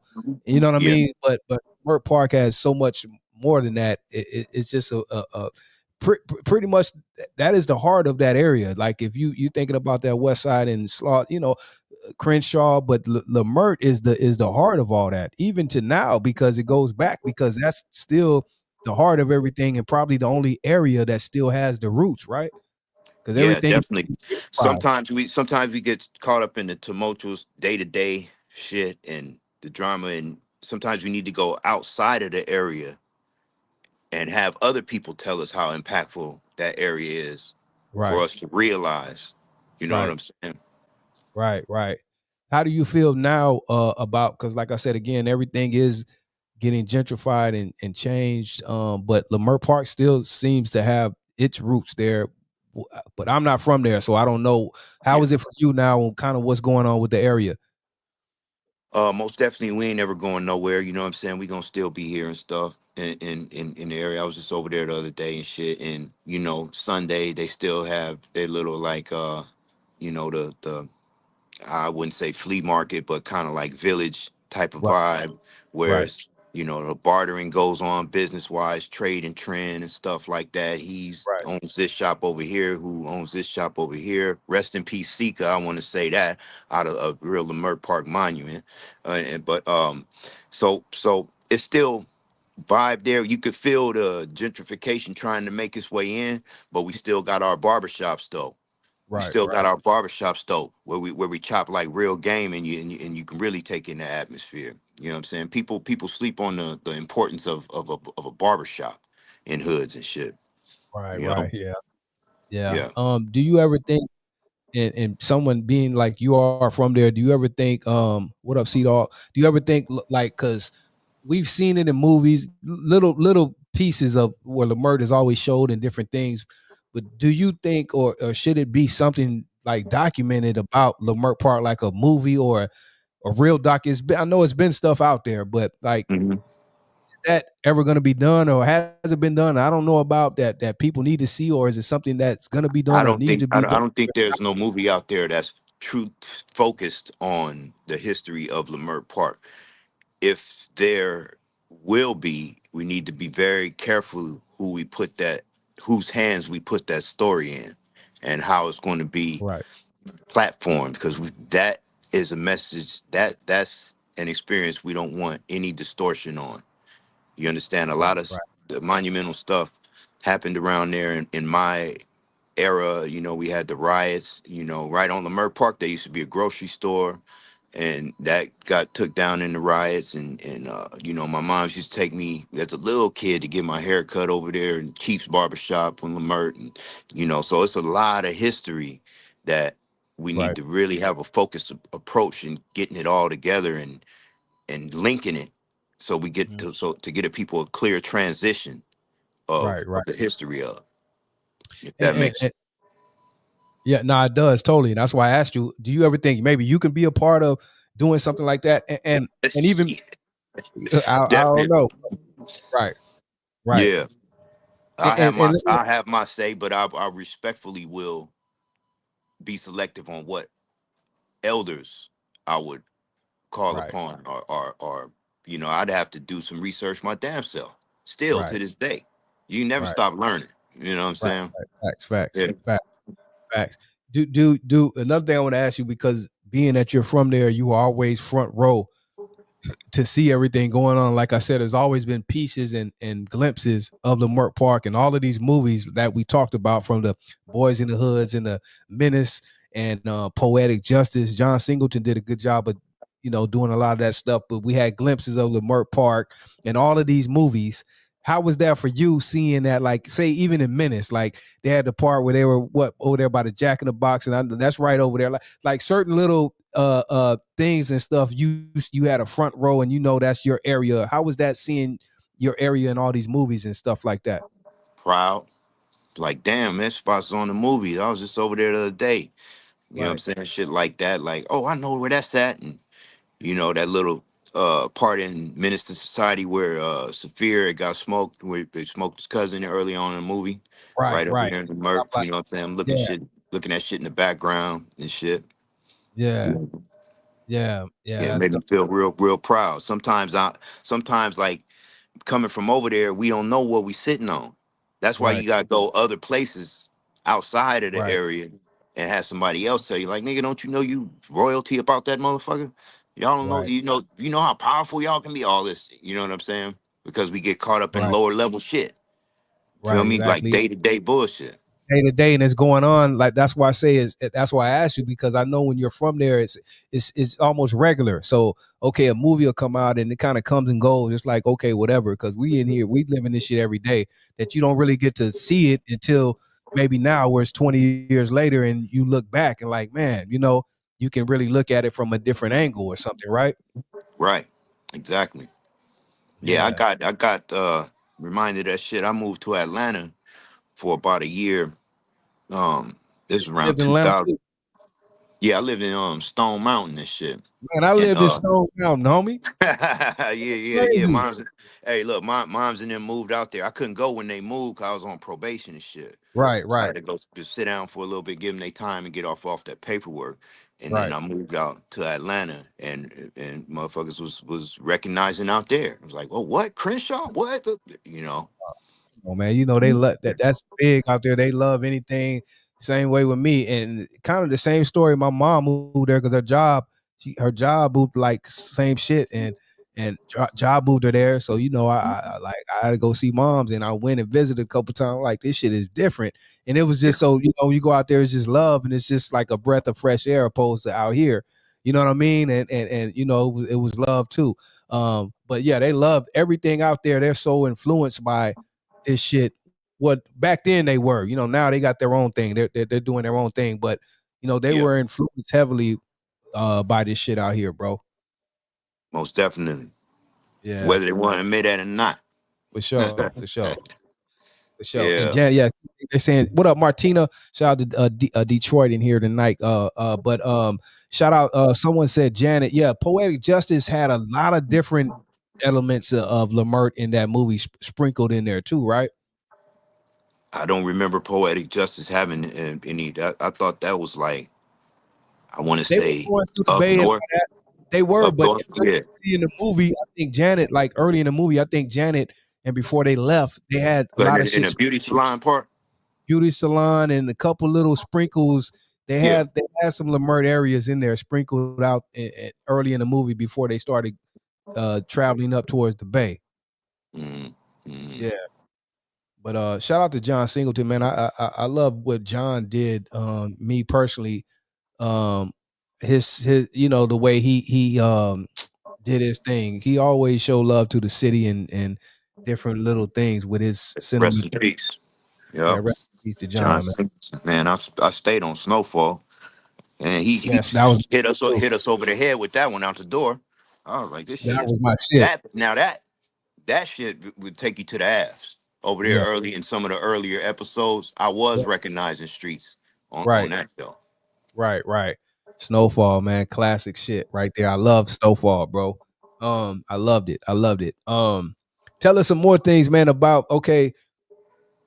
I mean, it seems like now we're focused on Lamert Park and so much more talking about with you, Stro, and your Yeah. career and all this, but just Well, let's see, just man. I'm gonna tell you, like, I've been through some dark days and shit, and what I do now is by day as I'm a caseworker. I work with the homeless population downtown, and okay. before I was doing that, I was a drug counselor. I got 13 years clean. I don't do nothing, no drinking, I don't smoke weed, and I got cigarette habits, you can see. But Wow. I got into So how the were you able rooms. to hold on, Huh? not to cut you But off, but but I want to be real. I mean, because me personally, I'm not me too. I've done shit in my day and all that, but I don't fuck around really with nothing. I can't even I smoke a little weed when I can, but yeah. not like I used to. But I have a drink for sure. But how are you able to just kick? I don't know if I ever can just kick Oh, everything. How are you able to how do was it? I able to do that? Uh, Yeah. CCB 210 South 10th Oh, 10th okay. Street. Okay. Yeah, yeah, Okay. I yeah, got yeah, you. yeah. I got you. I got you. I Yeah, got you. nudge from the judge is what we call it and shit. Yeah. Okay. Okay. I was staying at a spot on Vernon in Kansas with some homies and shit, and I ended up catching a case around there. I was already on parole and shit, so I ended up catching a case, having to go sit down, do a bullet. And Right. while I was in there, they offered me the drug program. They took me down to Division 42 in CCB, and then that changed my life from there. I took it serious. I was tired of the life I was living and shit. We all go through shit. It's all about how you bounce back from it. You Right. feel me? And then I started acquiring new acquaintances, OGs, older motherfuckers Right. that's like cracked out, but now like business owners and shit. You know what I'm Right. saying? You can Right. get like real game from them and shit. You know what I'm Right. saying? So I had to kind of like build a new circle. Feel me? Right. My Right. recovery family, my sponsee family and shit. Yeah. Right. Got you. But I know it's different, like, cause I don't know, cause like I got people that, like you said, man, I could easily say, cause it's different levels to everyone. Like we all done hella shit, drugs and different shit, but people took different routes and had different levels with their drug use and different things. So when some people say, man, I got to kick everything, and you can say, well, how can you do that? Maybe because these people got to do this shit. Like I can't fuck around with Right. nothing, cause that may trigger me to Exactly. go do other shit or So kick. You don't know how hard I used to drink or get fucked up. So yeah. So that's why I look right, back at it and I'm grateful for the way it happened. I mean, it happened by way of the LAPD, but I don't think I would have willingly changed my shit around any other way. Really, I was so deep in bullshit and criminal activities and getting high and taking right, penitentiary chances and shit. I had right, to get snatched out of society and sat down for a while and right, rebuild. So it right, was a whole life jolting experience. You feel me? right. That kind of stuck with me throughout the years and stuff. Got you. That's an incredible story, man. That people need to hear too, because you never know what people have going on and the the routes they took or how deep their, like you said, addiction or abuse or whatever. Because some people could just say you ain't had to be no smoker or nothing to still had a addiction to whatever, or it Right. could be a drinking issue, but you could get hella fucked up. Like I got a brother who, sorry bro, you know what I mean, but he ain't never been on dope in his life, but sometimes you may think he's because how his alcohol addiction is, so it's different Yep. levels to everyone's pain, so Yeah, you never know definitely. how people get down and what they need, or how they need to Yeah. kick it, or to I say went okay. into the program real judgmental. Real Right, judgmental. Like, man, I ain't never pushed no basket. I ain't never panhandled. I still right, stay fresh and whoop whoop whoop whoop. right, That don't matter. You know what I'm saying? The motherfucker who got that low and built himself back up to where now he own businesses. That's maybe a right, motherfucker you need to listen to. You in this right, program for a reason. Something landed you up in here. You know what I'm right, right, saying? right, right. Yeah. So it's all about just staying humble and teachable, man. Right. Let me ask you this: how did you get involved to where you can because like you said, you were counsel, you did work with Yeah. stuff like that. How does one get involved in that, and how were you able to get in Um. that and have a career in it? Well, see, I mean, mine's the way I got into it once again was a whole experience. It started from going to jail, getting sentenced to the program, and now you're in the sober living. You go in the meetings. People at the meetings turning you on. Oh, you can work at a rehab. All you got to do is tell motherfuckers to go to group and this and that. So you start working in a rehab. Oh, I'm a counselor. Oh, how you become? So it's just building different associations, man. You bet you only as good as the company you keep. You feel me? Right. So like people come up in groups and shit. We a very codependent species and shit. So the who you match energies with is very important. Right. So it just I started going to like NA meetings and then meeting people that worked at different treatment facilities, and I ended up getting a job at one. I was just happy to just get off the level of working in warehouses and telemarketing bullshit like that. Right. Like, oh, Right. I ain't Right. got to lift no boxes, no bullshit. Okay, Right. yeah, I'm with it. So I started Right. working in rehabs, and then I went and took a class, 9-month class in regards to becoming certified as a counselor, and then I became a counselor. I worked at Tarzana Treatment Center for about 2 years, and then I got into case management. So it's a whole process. You know what I'm saying? Somebody asked me not long ago, like, how can I get a job doing what you do? I'm like, well, you can go to jail, catch a case, get clean, working. Hey, that's what happened for me. Right. Right. Nah, I'm bullshit. No, it's a textbook approach to it too. But I find that Right. I resonate better with my clients based on living experience. Right. Feel Got me? you. Yeah. Do So you brick by brick, you build it. brick by brick? But Yeah. but but like you said, some people can do that. Like can go to jail. Like I'm one too. Was getting locked up here and there, nothing heavy. But once I did get locked up for a lengthy amount of time, where I did over a year or so. Okay, now like you said, when I got out, I didn't go. I'm not saying I ain't never was in trouble again, but I didn't go back. Like some people learn, and like you said, that can get your mind right to say, okay, this ain't what I want to do, and let me make different choices. But then you got some people, some homies who still go back and back and back. Yeah. So how is it? How do we? I don't know. Is it different approach to each person? Like, how does that work? When some people can't get it, or I don't know. I Some don't people know, just like man. being I just like keep going back. that's the nature of the lifestyle. You understand? Everybody is not gonna make it. Like, so when I went into the program, it was like 30 of us. By the time graduation came, it was 5 of us. Right, right, And I had that motivating factor. It was like, look, you could either take this program or we can give you 5 today, and you can go walk off 5, or you can Right. take this program. Right. I was so in delusion, I asked for a week to think about it. But different people have motivating factors, man. I just know for me, I was just, I guess, a spirit of desperation, man, when it comes to it. And you can't get clean for your kids, you can't get clean for your mama, you can't get clean for your girlfriend. You got to do it for you. You got to you got to want it. You know what I'm saying? You Right. got to be ready. Sometimes you got to be broken down to your very last compound in order to Right. rebuild. Right. And people suffer from sicknesses on different levels. Right. you Right. know you Yeah. got motherfuckers that are like functioning addicts that are like doing very well in Right. society's terms, but Right. Yeah. they got all this cushion around them, which sometimes distorts their reality. You Right. feel me? Until something hard hit them, like a boom, like Right. they damn near lose their life type shit. Right. You That's know what a I'm fact. saying? Yeah, so you And it just works about with different motivating factors. and different people. I've always seen that too, because we've seen it from back in the day. Like some drugs affect each person differently. Like some people can take, like you can have people that can do shit and be cool, fucked up tonight, and go tomorrow work and go back to regular program. Where some got fucked up and they never came back, or they're gone for the next 2 weeks. And it affects everyone different, and everyone can't understand that part. So you Right, can't hang with. They think you can hang with this person that can do it and be cool, and maybe you can't hang that way though, and people right. get caught that way. Thinking it's all good. Yeah. you know yeah, man. I don't know. I just know for me, man, the way I got into it, man, I'm grateful to God for it, man. I don't know how it worked for anybody else. Some people can pick up some shit and then put it back down and then go do their thing. But me, I didn't get, I got bad, man. But I didn't get to where I was like living in a tent or some shit. But I was like stealing shit, breaking in shit, and doing all kind of stupid shit. You know Right. what I'm saying? And that was enough for me.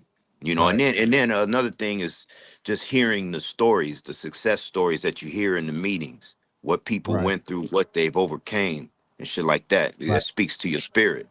You feel Right. me? Like so like when you get in the meeting, it's a whole atmosphere.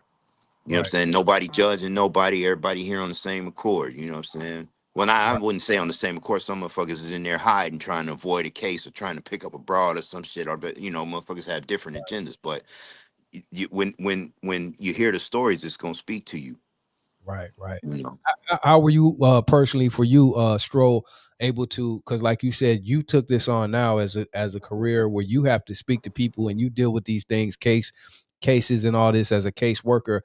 How did you know, or how were you able to, I don't know how to say this, but like get to where you were able to be effective to where you could speak to someone and affect other people, and like you said, it's not just a job, and you're affecting people. You have to be able to do this. It's a job, but you have to be effective of what you're doing. How did you know you were able to do that? Well, the thing about it is, I just speak my truth, man. And if it land, it land. If you get something from it, cool. Because at the same time, that's my recovery is my personal shit. I'm at this Right. facility as a business deal, like employment. You feel me? So Right. there's certain guidelines I have to respect. I can't say the only way you gonna stop doing drugs is if you do what I do. I can't say that. Some Right. motherfucker, a church might work for him, or Right. some other people might go to yoga or something. Who knows? You know what I'm saying? So you kind of gotta find creative ways to meet the client where they at, and then match some of your God with their God. You Right. Right. understand? Like and meet in the middle sometimes, like a collaboration. Right. You know, Right. so because I've seen people who have like a long time clean from drugs and shit, 20 some years, but they get in a job setting, they get to getting preachy and judgy and Right. shit. You fuck the job off by trying to go too hard, trying to get Yeah. all righteous and shit. You know what I'm saying? Right. That's when it come back to being humble and staying teachable and understanding the dynamic while you're here. Right. I'm glad you said that, because too, that's a big part of with anything too. When someone can feel, especially if they've been through, and that goes back to being able to speak to people, and that can go with people with being addiction with stuff that you do, or counselors who speak to gang members and shit. Like people don't want to feel, and even if you've been through something, some people come out of it and now feel like you could talk down on someone or talk like Right. above. fun. People don't want to hear that, and that's where the connection is lost. So how that's a big part of it, being able to have that balance to where you can meet someone kind of halfway, because people, that's the only way they're gonna connect with you, because people don't Right. want to be talked down upon. You ain't uppity or better than me, motherfucker. So that's how people Yeah. feel, right? hmm The thing about it is that people lose sight of, just because they ain't doing drugs, that you still an addict though, Right. Yeah. right? You Because still got the same it never leaves. thinking going on. You know what I'm Yeah. saying? So you fuck around and be getting high off your own sauce. Yeah. Yeah. Feel me? Yeah. And then you get a superiority complex, and you know, yeah, Because I've you know seen what I that happen. But you know what I learned too, and I'm glad you said that, because seems like when people, when they were addicted, I mean the hard, so like people that used to smoke crack and shit like that, or whatever they did, right? When you have those hard drugs, it seems like even when you get off of it, right, and it's great, but it's something that I don't know how to say that without not being disrespectful, but it's something that just that's there when like say for instance, it could be someone that's been off drugs 20 years and they was a smoker, but they were still a smoker in some way. Like it's something that's there with them that shit has done, right? Yeah, That stays with them. That's why they say got your the tendencies still are there. tendency, right? Yeah. Yeah. I hmm don't like you got to know to know. Yeah. I've seen people that go to meetings and shit and do all this shit, but still be on fig though. You know what I'm saying? Or still do like they little night shit and still, Yeah, yeah. got certain behaviors. So it's a Right, difference between being abstinent from drugs and recovery. It's a difference. Recovery is like a right, lifelong process. It's a constant daily self inventory, and you get with people that guide you through shit. And it's a process. It's a new style of living you got to pick up. Versus, oh, I ain't using drugs no more, but I still be lying. I still be, beating on women and shit, or doing all kind of ill shit. Still, you just ain't using drugs. You you know. saying using drugs, and it's something about that shit too where you could, like you said, that's why it's always about every day. It's a struggle, and people say that have been on drugs, because it seems like for some reason, once you experience that or done something, whatever it can be, and again, it don't have to be drugs. I seen Emily say that it's homies that used to be addicted to getting money and can't stop. They go to jail, get out, want to get back to get Facts. that money. This job ain't getting it, homie. So whatever the Facts. addiction is, it's an addiction, right? And that monkey is always on your back. Yeah. So it's always everyday struggle and process, right? It Yeah. never How leaves you. how it was told to me, like the drugs is just the only part you can see of the shit. That's the only Right, part you can see. That's only five right, percent of you right. know. hmm That's that's deep, bro. That's deep as fuck. What was I gonna say? This is what I was gonna ask you. How was it like your battle? I want to ask you. Have you ever been like a spirit? Are you a spiritual person? Does that play any part or not? Or like far as with you, when it comes Well, to I got a God of my understanding, man, and I'm still trying to grasp a pure understanding of it. I don't think it could be put in any book or religion, or I don't think any name really can be put on it. I'm still figuring that out, but I know that there's a power greater than me. I know, right, God of my understanding, God of your understanding. I respect for anybody for where they at with how they right, see things, right, but I'm still figuring mine out. right, I just know good and bad, and what you put out there come back to you, and words speak power and do whoop de wop. You right, feel me? right. I agree Yeah. too, and Spiritual principles. You spiritual know. principles. I agree too, Yeah. because we live in a culture, and we know. So I know so many different people who have different levels of spirituality of how they believe it and all that. And like you said, I think at the end of the day, still it goes back to the principles. Though it's still the pure principles, how you treat people, stuff, how you do. It come back karma. All this shit is just it's the Yeah. pure principles of shit. However you look at it, or however your spirituality is Mhm. based, it's still Yeah. the pure principles of it all, right? Us putting, we getting it late. We always gonna get it late. Us putting words on it is just our response, so we can understand it in our uh understanding. Like Right, trust, honesty, loyalty, all that stuff has been here before we even put a word on it. right. You know what I'm Facts. saying? And if you operate and practice you got to understand, you have to practice these things. There'll never be a perfect. You'll never be perfect. Right. If you Right. could just lie less every day, you know what I'm Right. saying? Practice them Right. into your main get down. You know, that's the thing of, because it's all about the journey. You know what I'm saying? Right. Right. Hey, do you think though too? Because even talking about these principles, and we go back to how we were raised, we always had like people like of us who come back how we were raised. These are still these principles and roots of how we were raised. But it seems like today's age, and no disrespect, how they're raised, they don't really have any of that, bro, and like they don't know about any of that.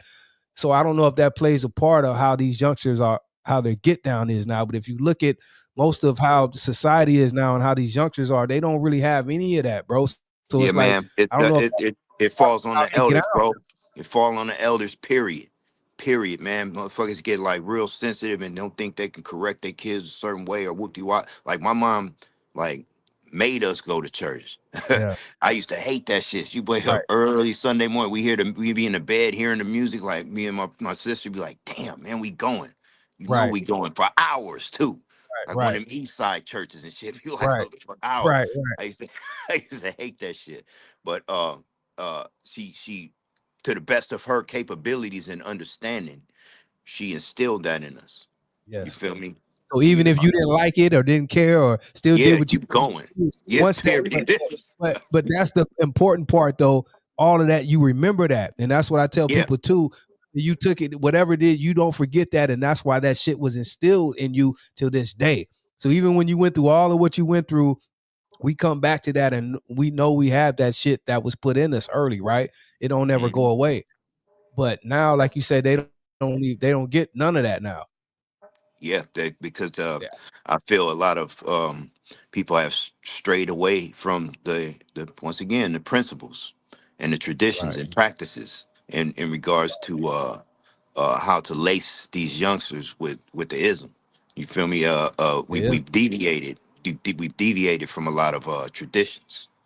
You know. right, Yeah. right.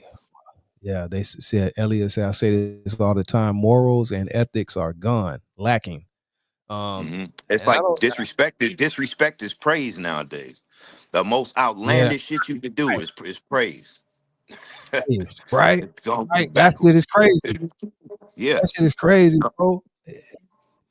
I don't get it. I really don't, man. And I just sit back and watch it like, man, wow, man, and like you said, that's what is praise. All you gotta do is look on the TV and the internet now. All the On the shit real, man. that we This is that we not the know is atmosphere not to right. raise. Yeah. Yeah. All the Because shit that we know ain't right is being praised. That's what I'm get real all the mindful views. of that shit. Real mindful, man. Because I'm raising a daughter and shit in this atmosphere and Right, shit. You know what I'm saying? I every day I think like, oh my god, like all the shit that's out there. Damn. right, You know what I'm saying? So I'm always on it. Like, what you want to be you want to be a veterinarian? Every time, yep, still a veterinarian. Still want to be a veterinarian. That's what's up. You know what I'm saying? Like, so it's like you really have to have a focused approach in laying that foundation, and because they're gonna go try and do what they're gonna do on their own. You know what I'm yeah, saying? yeah. That's a And fact. because That's a I got sons too. A couple of them yeah, caught cases and shit, and they didn't have they spin on some. And they was growing up way in some janky shit on like Fig and 110th, like in a real like janky area and right, shit. You know what I'm saying? So I always check them like, man, where you from? Like, I know you getting the right, invites and shit. You know what I'm saying? They're like, nah, we ain't on that. We about getting right, this money and shit. It might be at the way of uh, unfortunate situations on others, like you breaking in shit and stealing shit. I dig the yeah. drive, but maybe you can do it another. You know what I'm saying, in a positive But way. but even that is crazy to me when I look at how these youngsters hustle now. Because and I get it. All the old shit is probably just out. But when we came up, I mean, I'm not gonna say that because all that was even before it was people were breaking in shit and all that. But we came up, that wasn't it, bro. You had to go get it. You went and hustled for real. whether it be selling whatever you had to sell or get. What I wasn't breaking in people's houses to like that became a thing, like Shit. this hot shit, right? I'm like, For whoa, real. Hey, look, some of the shit my sons then got gaffled up for, and they tell me I'll be like, oh my God, nigga, you got you be on that at right, this. I right, wasn't down to do none of that at your none of that, age. bro. I don't get that part. I don't get that part. You know, Damn. we don't do that. But I don't know. I get it. It's different times. You know, the crack area is gone and all that. So, but still, it was like we went and got it differently. Like the way these youngsters, some of the stuff they do that they call hustling now is different, bro. So I don't know. You know, I don't know. I don't know. But let me break off to this. Hold on, Brenda Love is in the chat, and I'm glad she said this because we want to get back to some. 'Cause I know we're getting very far off, but she said, can he tell us about that piece behind him? Oh, this is something I painted. Yeah, Brenda. You know what I'm saying? Let me see if I can show you. Let me get a close-up on that. Let me get a solo. Yeah, Okay. Okay. Oh, that's hard, bro. for That's sure. hard. Appreciate your little rollaway wall I painted. Yeah, Yep. that's hard. Right. That's, I thank you. Appreciate you. yeah. I'm glad Brenda said that. She said, let me see that piece behind him. Because now we got to get back to that because this is what the homie really does. He's been known for doing some hell of a pieces and hit ups. Can you tell us about some of your famous or some of your stuff personally that you have done that you're proud of, bro, or some of your pieces over the years and stuff that's been showcased? Let's see. I've done about three. I've done three solid nip tributes on some walls. I got one over there on Slauson and Second Ave. My homie got this cat I know, my nigga Mozart from KWS turned me on to this cat that has a smoke shop over there, and I painted a solid nip over there. It's on Slauson and like Second Ave in that area. And then I got one downtown that I painted. And then so a lot of the different street level pieces, and then they have a gallery in Seattle called the Apex Cultural Center, and I have some work in there by way of the UTI crew, one of the graffiti crews that I'm from, and they turned UTI, some. you were from UTI under the influence? Yeah, I'm from UTI. Yeah. Hey, you know what? Not to get away, but bro, when I was coming up, UTI was one of those crews, bro, that like were highly respected, homie. Like UTI was one of those early because you know back in the day you had a lot of crews and people were coming up, whether you were beginning tagging, writers, piecers, but it was crews you knew about and heard about wherever you were from in the city, and UTI was one of those, bro. I heard about UTI early, like 87, 80, 88, 89. Like they Yeah. were respected, bro. Yeah, it's a real strict discipline crew, you know, and the skill level is high when you get to fucking with the U's and shit. You know what I'm saying? We don't play with it. And Right. but they turned me on to these people in Seattle that are big supporters of the crew. They wanted to do a documentary on us. They did a book, and they opened up a art center out there, and we got a lot of work up in there. I got about two canvases in there, two big pieces of work up in there, so I'm proud of that. The documentary never really came to fruition because you know, there's some inner crew shit. Motherfuckers get like, well, what is he really doing? What's he gonna pay us? And all of it, you know. I'm like, well, what we got now? What we Right. got without the shit? Might as well do the shit. You know what I'm Right. saying? So he was like, the dude was like, oh, well, you want to get like that? Well, we don't have to do it then. You know Right. what I'm saying? So that never really came to fruition. But yeah, but we still rocking with or without. You know what I'm saying? But so it's UTI, Kingswood Style, KWS, RTN. AWS. You know, it's Wow. Rocking the Nation, CMA, uh, CMA. JOR, and TBU. Those are crews that I'm from and stuff, man. Yeah, those were crews like I heard because, like I said, depends where you from, where you were from in the city, right?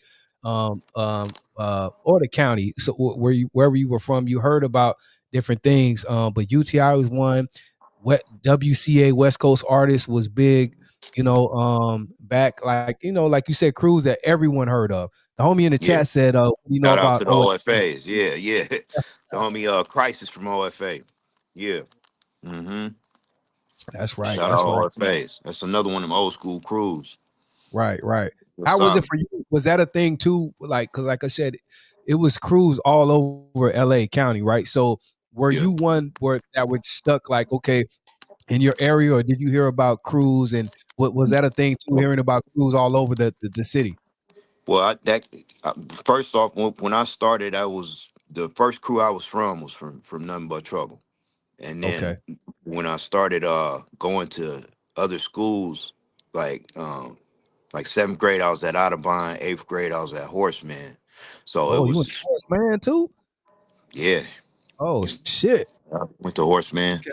And, it wasn't nothing but just NTS, NBT, KWS. And Right. then when I started venturing out more, I started hearing about other crews and more serious painters and stuff. Right. So that started appealing to me and pushed me to really get into this art shit. You feel me? Right. Shout Yeah. out to Brenda Love. That's my sis, right? I didn't know you knew about all that, Brenda Love. She said, "What? Ask him, what type of cans does he like to use?" Let me see. The best can I like to use is a brand called Belton Paint. Belton. Is from overseas, and I just like how the paint lays. It's not too aggressive. The Right. pressure is real smooth, But mainly I just use Montana 94s. You know what I'm saying? Right. Montana Golds, Loop Paint, different brands, different Right. Okay. bands. The But my homie. dream would be to be sponsored by Belton. Okay. Yeah. Okay. Sponsored by Bell. The homie said it's KWS, the same dudes out of West Covina. I don't know about West Covina, but it was told to me by the homie Texter that KWS started at the 40 stop. We used to always be by Audubon. Okay. First it was NBT, and then KWS came, and then it was NBT KWS Fallout, and then KWS went into grew a 13 chapter. Like it went under the gang Yeah. shit. You Got know what you. I'm saying? And Got and that was out of Maywood and shit. you. But Okay. we all over though. Right. But I'm from KWS, the crew though. You Got know? you. How did Yeah. you feel speaking back? I meant to ask you this earlier. And it may sound cliche, but I just want to ask you, speaking of that about MBT, how did you feel when it is what it is, because it is now what it is, right? But when it Yeah. went from a crew to all the way fully now it's a gang, where it's a gang now. Like, how Yeah. did you see that transformation, and how did you feel or think when it went there? Do you think it was going to be that, and even to what it is today? Well, honestly, when they transitioned to that, they were going under a specific gang that was enemies of the gang in the area I grew up in. So I didn't make that Right. transition with them. But There's a lot NBT of was people so from both sides, right? That were from your area, and then over there, yeah. I'm sure Yup. it was effective, right? Mm-hmm. The clique of MBT, because you get into a crew, it's got little cliques. People Right. group up with different people. I Right. me out of Leimert Park, all the MBTs that I associated closely with ended up becoming 40s. You know what I'm saying? My Right. my nigga Zev, Rain, rest in peace. My nigga Merce, you know what I'm saying? So I just stayed with my little tight knit clique, and by the time they went and transitioned over into a set, I was leaning more towards getting into like graffiti more because I'm like, oh y'all going under them, like I can't do that and live over here. Right. You Well, know? well, let me ask you this too, and not to get too political. I'm not trying to go there, Right, but right. You see how I'm but speaking, like very yeah, I carefully. know, bro. I Yeah, trust. I'm not even trying to go there, but I want to ask yeah, this. This was even a question to me. Is just because the Trump MBT became, Trouble Gang and pretty much Hoovers, though they're not. But at right. one time, it was a Fort Trey Hoover in the 40s and all of that, which later was. Does that have a coalition? Because again, they were all connected in somewhat which way. I don't know. I'm not again trying to get political, but this is a question I have because it seems like all of that was connected at one point, but it broke off being from the political aspect. I don't know. You know what I mean? So, Yeah. I'm not sure, but I believe they went under the Fire Deuces. You know what I'm saying? Okay. And yeah, yeah, and then they used to have, it was a spot on Halldale over in 51st Street that a lot of MBTs used to hang out, and that's Right. where the Halldale came from and stuff. Right. So Right. like I say, I wasn't even really in that main circle Right. when the transition shit was cracking like that. Right. Right. Right. I was surprised. Again, I'm gonna leave this alone. I ain't political, but even the troubles that they are their own entity, but they're really under the Hoover. I was surprised that who they just didn't become Hoovers. I don't know, but even to this day, they stood to what they were. Um, to what they were, and I'm gonna leave that alone. But Yeah. I'm gonna just leave that alone. But Mhm. this is what I want to ask you too. Going back to the writing thing, um, how did you feel when like say for instance like in the early 90s when you had a cat by the Chaka dude who became real popular and his shit just took off to where he did and no one even knew where it was a long time no one even knew who the fuck he was, right? Because you didn't Yeah. have a face, but you seen this shit everywhere. Shaka was, I mean, I don't care where you were from in LA, in the city, you seen his shit everywhere. I'm sure you were seeing it. What were people saying? Like, what was that impact when Shaka came around and what he did for the culture period? Because he put a Man, bro. he took over, bro. He was like everywhere and shit. He was monumental, man. They had that story going around of him just catching the tag in the court elevator. Right. You know what I'm saying? Right after he got busted and still caught a tag in the elevator and shit. And Yeah. and I seen him not too long ago, actually. You did, That's Danny, yeah. Yeah, I've seen him not too long so ago. he's around You know. still. Oh yeah, yeah. Chaka still, yeah, he still got new tags out there. Wow, I didn't know that. I Hell didn't know yeah. that. Hey, Yeah. Chaka was legendary, man, because everyone you didn't know who the fuck he was, but you seen him. You seen that shit. I don't. It was nowhere you couldn't go, and this shit just started getting more and more legendary because you would see his shit everywhere, bro. On top of freeways, like just everywhere. His shit, and then he had it. Then he how he was riding the flare, how he used his shit. His shit was just Right. legendary, bro. And then Shaka's a legend, bro. You know what I Yeah, mean? most So y'all definitely. Most take definitely. on him. Mm-hmm. Wow. Chaka LOD. Yep. Yeah. Shout out to him, man. Shout out to him. What do you think about now in 20, like what do you say uh how do I want to put this, like the culture of graffiti now in 2025, like because now you still have it, and just like with everything with gangs and everything, when you come from it early on, you see it transition, you see the shit go up and down, you see the kind of glamorization of it, the kind of fake, it has different levels of it to where you look back like, damn, okay, you're proud of it, you're not proud of it. What do you think overall of the graffiti culture, man, full circle in 2025? What is going to be the legacy of graffiti in Los Angeles? Oh, it ain't going nowhere. You still will be here.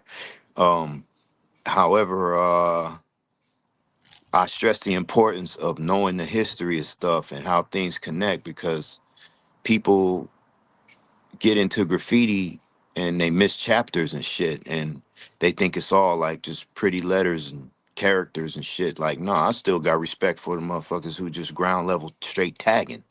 You know what I'm saying? A Right, motherfucker catch a scribe, a throw up, or all of it, it has a place. You right. feel me? And it's important to be well rounded.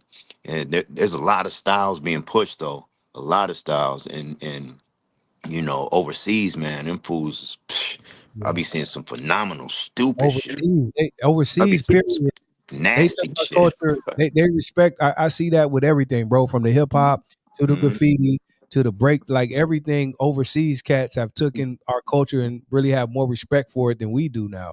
I mean, in some senses, right? Yeah, well, they're a different breed. Like I say, like the when I came into graffiti, I was from graffiti crews that had beef with other motherfuckers. So it's like Right, we got that LA sauce about us. You know what I'm saying? Like a motherfucker be from a graffiti, be about graffiti, but then next week you might get jumped into something. So right, right, a right. full on set and shit. So we definitely a different breed. You know what I'm saying? Any motherfucker out here who stay diligent on his graffiti shit, you gotta respect that. You know, Right. because there's a lot of temptation elements out here that can really divert you from that. Feel Right. me? Right. Yeah.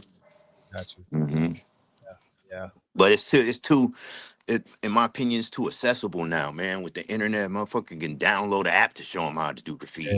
You know what I'm Yeah. saying? But Yeah. it's Yeah. too it ain't mysterious no more and shit. That's with everything though. Like far as when it comes to this culture of everything we do, from hip hop to gangster shit to graffiti, everything. This internet is just it's a gift and a curse because the internet is great for a lot of things. You know what I mean? You could tap into so much, right? But on the flip side, it's fucked a lot of shit up right now, especially in LA.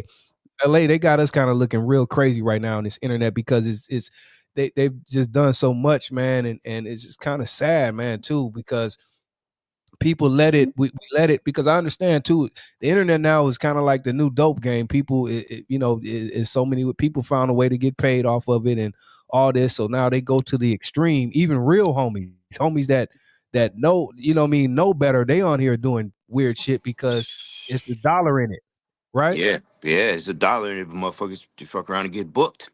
Yeah. You get too reckless on the internet. Yeah, we I'm see it saying happening. somebody always watching. Trust and believe. We seeing it happen. We seeing it Talk happen in real talk time. yourself into a cell.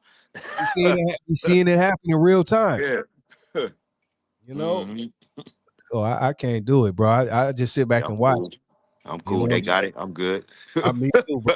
Me too. I'm cool, bro. You know, Yeah. I don't got to do the biggest numbers. I'm gonna Mhm. keep. I just, you know what I mean. But it's. I don't know. I guess it is entertaining to watch, man. But yeah, this shit is crazy right now, man. Yeah. I just focus on my few little supporters and stuff and speak to Yeah, my audience, and I ain't finna compromise my style based on no trending shit. You know what I'm saying? preach. That's just me and shit. I respect it. If being like that on the internet or whatever let a less fortunate motherfucker walk into a new life, then hey, all good. I support it. Right, Respect right. to you. But it's just certain traditions and shit I can't get with how motherfuckers move Hey, on hey, in. Stro, I'm glad you said that because I feel the same way. And sometimes I look and say, because I'm the same way, bro. I'm not gonna compromise, and all of my followers and people that rock with me, like the people that do rock with me genuinely, right? And of course, we always want to be bigger and all this shit, right? But I say the same thing. I'm not gonna compromise myself. I can't even do it, bro. I don't feel even comfortable doing it. You know what I mean? So it's like I'm not gonna do it. So if I have to have a small following, whatever, as long as it's genuine and you know what I mean, I'm cool Yeah. with that. But I can't compromise myself, bro. I can't. Yeah. Half the shit you hear out here, man, is the more people talk about it, the put two layers on the story. The more people talk about it, the more it go around, layers is getting put on it. Right, To the point you don't know what's what no more and shit. right, What's real, what's not, you know. real I just shit. know I gotta get up and go into work in the morning. I don't give a fuck about much else. Right. That part. Fuck the Right. That bullshit. part. That part. We gotta do what we gotta do. This shit ain't Yeah. gonna pay me. I gotta go get my real check. You know, and if whatever else comes with it, okay. You know, but like you said, we can't compromise ourselves, bro. We come too far and we know better. I just feel like if you know better, you gotta do better. And a lot of us know better because all this history we're speaking on, we come from this shit, bro. So we do know better. So we can't sit up here and front and do some bullshit, bro, when we know better. You know what I Yeah. mean? We can't do it, bro. You Right. know, Certain so certain things should not be so accessible. I'll right, say right, that. Certain things should just really stay up. And integrity is just so important, man. People compromise it so easily. People right. will. I said a bar. I said fools. We living in the days of 90% fan clout and 10% counterfeit crash outs. Facts. Bullshit beefs turn cash cow. Fools will Ooh, camp out in the trash pile to stand out and act out like Walter Matthau just to have a crowd. You know what I'm wow. saying? Fools That's a bar. compromise shit so easy. That's a bar right there. That's a bar. Hey, facts, Spanky. Yeah, that's a bar though, bro. I really appreciate you, Stroll, man, and I'm so glad. Likewise, Again, brother. I knew when I was gonna. Sometimes I do these interviews or conversations. I don't call them interviews, but I don't know where they're gonna go. We don't know. Like you say, you didn't know me like that. But I know when I got real people on here, it's gonna turn into what it turned into tonight. And I think we covered so much tonight. Like we were supposed to come on here and talk about, a little bit of hip hop, graffiti, and all that. But we kicked some real shit tonight, and I think we touched a lot of people because we covered a lot of grounds tonight, bro. Whether it been Think it went well. addiction I and think you're thinking went well. I'm honored, brother. I appreciate you. Yeah. yeah, man. I think we covered some real shit tonight, and that's what it's about. That's what I think the platforms are what about. And like you said, I'm not here to kick no bullshit. So that's not what I'm about. So that's not what I was gonna have you on here for. I'm glad we were just able to have a real conversation, man, and reach some people, man. So I think we did that. So I want to thank you. I don't want to hold you, bro. I know we've been on here a good amount of time, but I think All we covered good. a lot. You know what I mean? But I want to thank you again, Stro, for coming on here and sharing a little bit of your story, man, and history and some of the stuff you do personally. Because we didn't only touch on just your rapping and graffiti. We touched on some personal shit with you. So Right. I want to thank you, bro, for allowing me for coming on my platform, man, and allowing me to rap with you tonight, bro. I was honored to, Likewise. bro. You know what I mean? Thank you, bro. Anything you want to leave the people with, Stro, before we go? Yeah, man. Be on the lookout for that. Natives. The song's called Natives. It features Rocka Irish Science from Dilated People. We just shot the video for it, and a lot of legends in that video. Mark 7 Create, Gas, my nigga Mozart, Hex, a lot of OG graffiti writers. It's a graffiti based song, but the video will be dropping soon. I want to plug that. And Okay. then, I got a album I just wrapped up, and I'm finna work on another EP, and I'll be doing something with the homie Born Allah. Shout out Born Allah.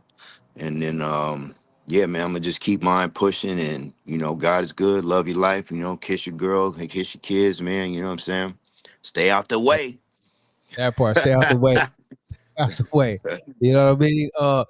Also, man, I would love for you, man. I don't know again when you talk to homie Mark, but please, man, send my love and anywhere I can connect with Mark. I don't know how to connect with him, but I would just love to tap in with him, man, because it's been a long time, but that was my boy, man. So I would love to connect with Mark, man. So please send him my love. If anywhere I can get with you, probably offline, where I can connect with him, man. Oh I yeah, would I'll love. shoot you his line and shit. I'll shoot you his Yeah, line.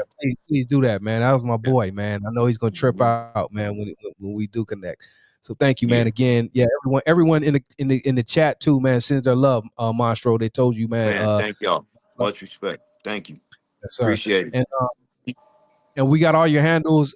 Tell the people they can follow you at, but DD has all your links and handles in the it'll be all in the description. But you could tell the people Oh, too. okay, because I thought you said Diddy for a minute, but okay, all right, all right. Oh, No, shout out DD though. no, no DD. Yeah. That's out. DD Hairston, no Diddy.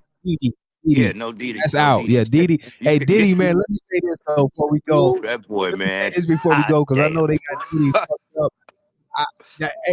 But I don't know if anything, all this criminal shit, I don't know, but the shit they exposed on Diddy, he's done. Like I don't, even if he gets out of this shit they exposed on him, bro. Man, Yeah, ain't no coming no back Diddy, from that man. shit, Diddy, man. bro, you a Ain't no cold coming dude, back bro. from You a that. cold Well, I don't dude. know what you Ain't did, no, but you fucked up, boy. I don't want no yeah, he's parts a of cold. it. Yeah, If that's some that's what cold it takes shit to right blow up and I'll get rich and all, I'm good, man. Hey, man, there. I I'm agree. good, bro. Bro.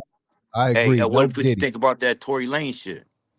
That's crazy too. That's a cold twist too, bro. Yeah, this shit, I don't know, man. This shit gets deep, bro. That Yeah, Tory Lanez thing is pretty deep too, bro. yeah. I don't know, man. I don't Now, know. I will say this. I will say this, man. When the story come out, motherfuckers put all kind of layers on it. Of Right. course, oh, Kendrick, and I heard some shit. And Yeah. somebody said, oh, Remy Ma put a hit on him. I'm like, Yeah, I man, don't get all check this deep. out, man. For one, when you go to prison, motherfuckers get stabbed, man. Yeah, that's Period, point that's a blank, man. period I done point been blank. in riots and it go up real quick, man. Yeah, Easy. You know what I'm saying? You yeah, don't want to be part of it and don't take your ass to prison in. right. But my thing is, why is he in a position to get done like that? What is niggas Yeah, doing around him? Why we right. letting him slip like that? You know what I'm saying? Especially if you taking care of motherfuckers up in there like that. Right. He don't But you need to know what be I'm hearing in now? no. But another thing that's coming out now is that even though people were giving him the prop saying he was on the main line, they're saying now the yard he's on, he ain't on a. It's saying that yard is a 50-50. So when you on those type of yard, certain things, it's not even going to happen anyway. Like the way he got stabbed, certain, it got to be protocols. He should Right. that shouldn't Right. happen. So now Yeah, that there's should the not only happen. reason that happened though is because he's not on no regular yard though. So it ain't no protocols. It's a bunch of renegade. When you're on those 50-50 and SNY, that's what people are saying now. I don't know. Yeah, So I stopped my career after after them SNY shit came. So I was in Tehachapi. Yeah, he was up in Tehachapi. I was on yeah, a level 2 up in there. And shout out my nigga Razkaz. I ran into him up there. Cass. But yeah, I was in there and they was turning the yard into what do you call it, SNY. But at the time my points had dropped, and then I Right, went to a 1 yard, and then I got out. So right. I don't know nothing about how the program is ran and shit like that. Half of those yards, even the prisons, they're kind of separated where half of it is it could be this A, B, you know what I mean? So I'm Yeah. hearing now that even though people are saying he was on the main line, a regular yard, they're saying now that yard he was on was one of those yards. So when you have those yards, it ain't really the regular protocols, It's a because weird ass that program wasn't and shit. supposed to happen. Yeah. That wasn't supposed to happen that way. At all. At Yeah. all. He So shouldn't that's be what I'm nowhere hearing. in harm's way. So that's what I'm hearing now. I don't know. I don't know, but I can't speak fully. But I've heard that now, so I don't know. I guess more will come out. Yeah, Yeah, that's shit is real tricky right now, man. I don't know yeah. what. I But don't know he what. ready to get out. But I think he really ready to get out of there now. That's why you got the other shit coming now, where he like almost saying, "Oh, I didn't do it." They damn near telling on saying that the girl did it. I think he ready to get up out of there now.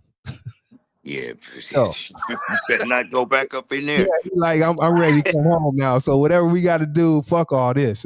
She did Yeah. that shit. I don't know. You feel me? I changed my mind. Hey, let me get Right, I back. changed my mind. I ain't trying to be hard no more. Fuck Check all me that. out. Listen to me. Let me tell you. I'm just Let telling me you. tell you now. He did it. She did it. So I don't know. I guess All we'll that keeping it see. real, nigga. Right, all that keeping real shit out the door. Yeah. Now I'm ready to come home. Fuck all this. Yeah, Fuck that's all that. unfortunate that young man went through that, Yeah, man. it But is though. It is. It is. yeah. It is. Mhm. Man, but Also, Stro. man, hey, Go ahead. this nigga Razkaz been throwing some shit called Five Mics. We Okay. went to last night. He's in partnership with Will I Am, and they throw this event every second Thursday of the month, and it's a real cool ass vibe, man. It's off of like 90s hip hop, a grown ass crowd and shit. You know what I'm saying? Last night they had the Far Side and Oh, Hieroglyphics up in wow. there. You know, both of them Okay. groups have they didn't went platinum. You know, Yeah. 30 Yeah. something years later, but Yes, sir. still went platinum and shit. So, shout out to Hyro, shout out to Shout out Farside, my to, nigga shout Fat out to Lip, you know what I'm saying? Razzcast though, who never. Well, he did. He had his where he was there for a minute, but I don't think Razzcast fully got his, man.